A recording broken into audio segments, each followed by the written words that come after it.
Bonjour, aujourd'hui je vais vous lire des extraits d'un livre d'un auteur que j'aime vraiment beaucoup, qui est à la fois poète, romancier, essayiste, mais avant tout, en ce qui le concerne, maître zen, moine zen en réalité. C'est un Écossais d'une bonne cinquantaine d'années qui a vu le jour et grandi à Glasgow dans une cité pas facile, qui, très jeune est devenu boxeur professionnel, qui avait une vie assez dissolue, disons, hem et puis qui a découvert le zen par nécessité, on va dire. Et quand il est devenu moine zen, je ne sais pas combien de temps après, mais il est parti aux États-Unis où il a dirigé un centre zen dans l'Arizona, à Phoenix.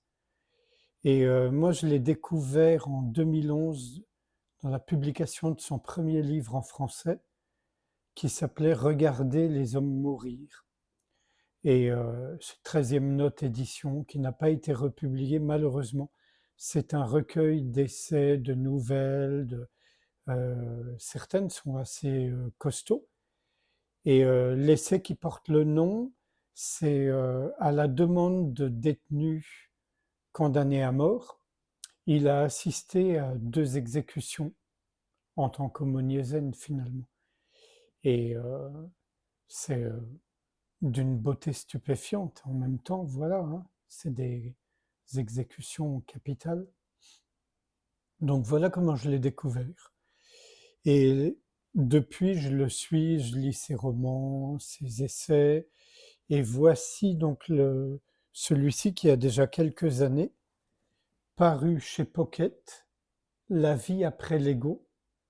Je ne vous dis pas le sous-titre qui est vraiment stupide, qui est de l'éditeur. Dogo Barry Graham. Ses romans nouvelles, en général, c'est Barry Graham. Chez un petit éditeur, mais qui est bien distribué, tout là. Et donc celui-ci chez Pocket. Donc, je pense que pour ceux qui me connaissent, quand je lirai des extraits, vous comprendrez pourquoi je l'aime beaucoup. Voilà.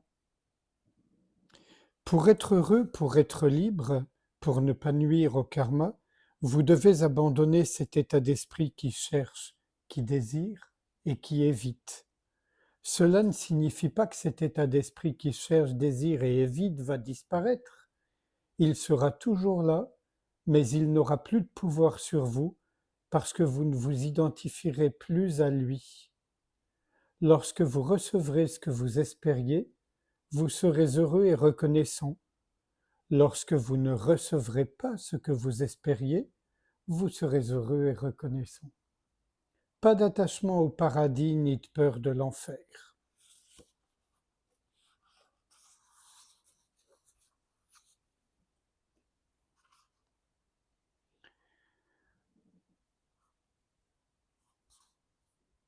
Hum.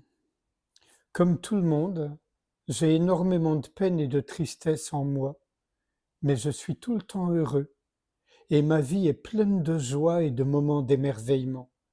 Ce n'est pas une question de chance ou de malchance, mais parce que je suis attentif aux choses et que je sais que m'attacher à ce que je désire, c'est tomber dans le panneau de l'illusion. Nous confondons plaisir et bonheur.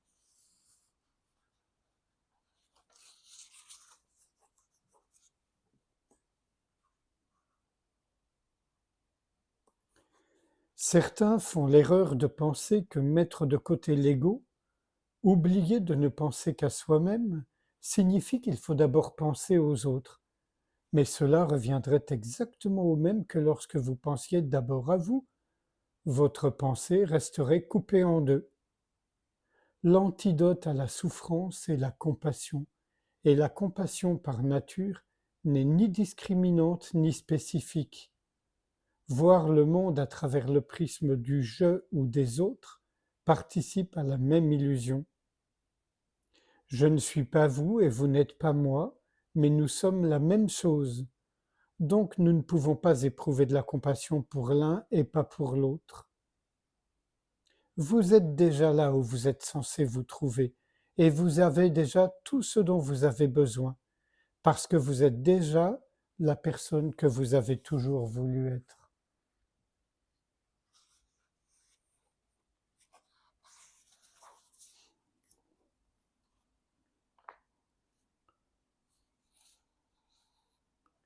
Très souvent, quand les gens apprennent que je suis un moine bouddhiste zen, leur premier réflexe consiste à me poser des questions sur la réincarnation. J'ai rencontré des gens qui se proclamaient bouddhistes, dont la seule motivation était d'éviter une réincarnation déplaisante, exactement comme les chrétiens qui essaient d'éviter d'aller en enfer. Je n'ai rien à dire pour aider ces gens parce que je ne crois pas en la réincarnation. Bouddha lui-même ne croit pas en la réincarnation. La renaissance n'est pas la réincarnation. Et le bouddhisme ne consiste pas à croire en des choses. L'idée que notre existence est figée et permanente et que notre corps n'est qu'un vêtement dont on peut se débarrasser n'est qu'une croyance magique primitive. Un conte de fées composé pour réconforter les égos enfantins et apeurés à l'exact opposé du dharma bouddhiste. Bouddha a enseigné anatta, le soi n'existe pas. Rien ne se réincarne puisque pour commencer rien n'est incarné. Rien ne va, rien ne vient, tout n'est que changement. Qui donc se réincarnerait? La personne que nous sommes cette année? Celle qu'on sera l'année prochaine? Celle que l'on était l'an dernier?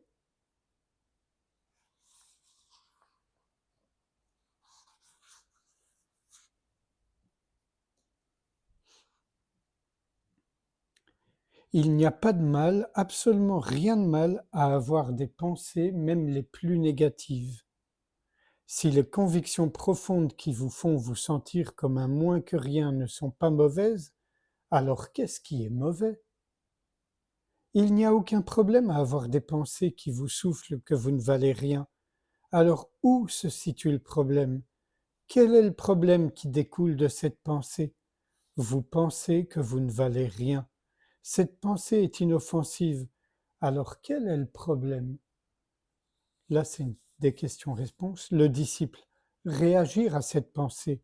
Dogo. Et pourquoi réagiriez-vous à cette pensée? Le disciple. Parce que j'y croirais. Dogo. Donc le problème ne réside pas dans la pensée elle-même. Le problème réside dans le fait de croire à cette pensée.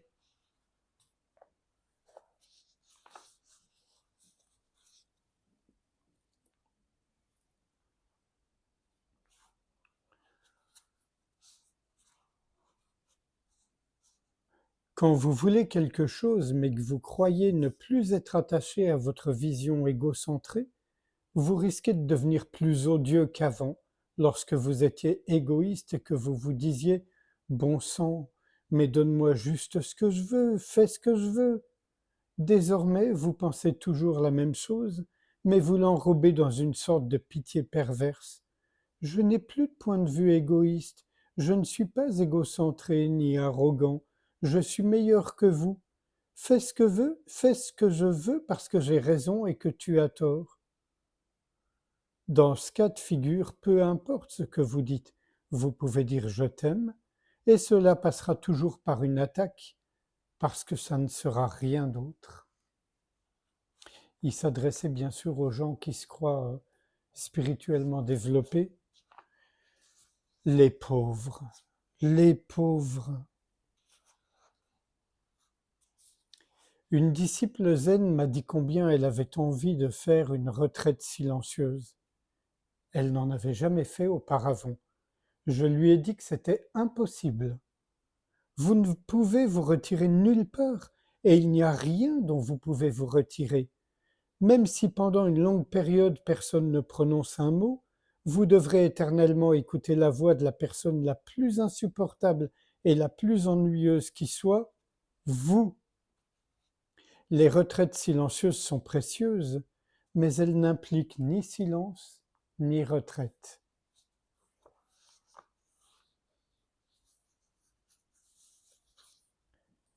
Lorsque le cœur est éveillé, le désir ne diminue pas pour autant et il disparaît encore moins. En revanche, il peut désormais être vécu et apprécié sans le filtre de l'ego. Lorsque cela se produit, vous arrêtez de vous rendre malheureux à cause des frustrations et des incertitudes de la vie et vous pouvez au contraire commencer à les trouver intéressantes.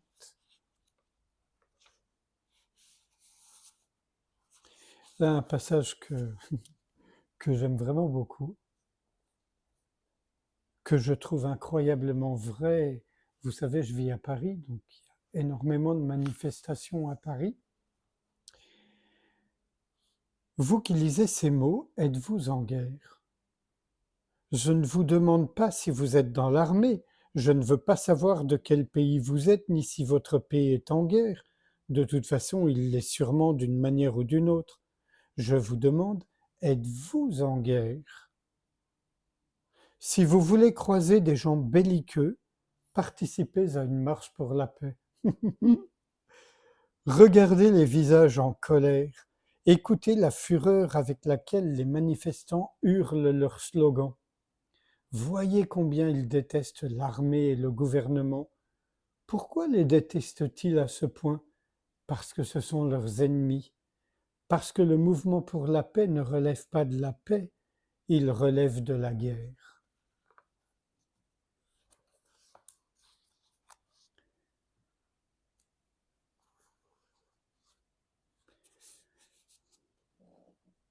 Beaucoup d'entre nous veulent que quelqu'un les prenne par la main, les sauve, les débarrasse de leurs souffrances, de leurs peurs et de leurs doutes. Personne ne peut faire ça. Beaucoup d'entre nous l'ont compris et pensent donc que nous devons nous aider nous-mêmes. Personne ne peut faire ça non plus. Si personne ne peut nous aider et si nous ne pouvons pas nous aider nous-mêmes, que pouvons-nous faire? Sommes-nous condamnés à souffrir? Notre souffrance ne prendra pas fin tant que nous ne cesserons pas de nous poser les mauvaises questions. Qui peut m'aider? Comment puis-je m'aider moi-même? Voilà des questions qui n'effleurent même pas le problème ou ce que nous considérons comme étant un problème. D'autres questions nous seraient bien plus utiles. Qui est cette personne qui veut être aidée? Qui est cette personne qui veut s'aider elle-même? Qui est cette personne qui pense qu'elle a un problème? Que reste-t-il de moi si je n'ai plus la conviction d'avoir un problème? Et un tout dernier extrait. S'éveiller à l'instant présent ne consiste pas à devenir comme le protagoniste du film Memento, qui ne se souvient de rien en dehors de chaque instant, sans savoir qui il est ni comment il est arrivé là. Être dans l'instant présent, c'est être présent à la vie tout entière, telle qu'elle est, libéré des histoires que l'on se raconte sur le passé et le futur, et voir, entendre, goûter, sentir et toucher le monde au-delà des barrières de l'ego qui nous coupent du sol sur lequel nous marchons et de notre propre cœur. C'est savoir qui l'on est.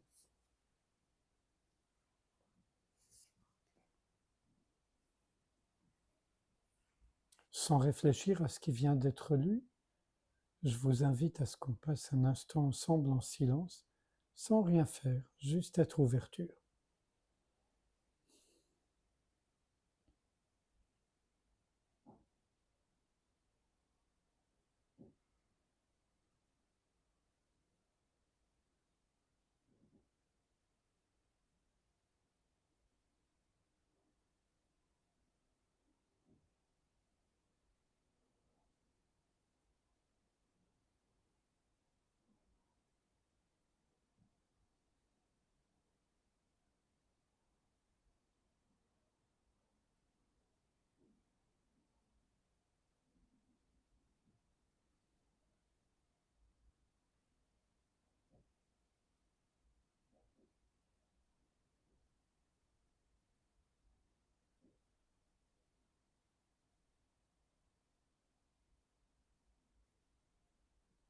Je vous remercie. À bientôt.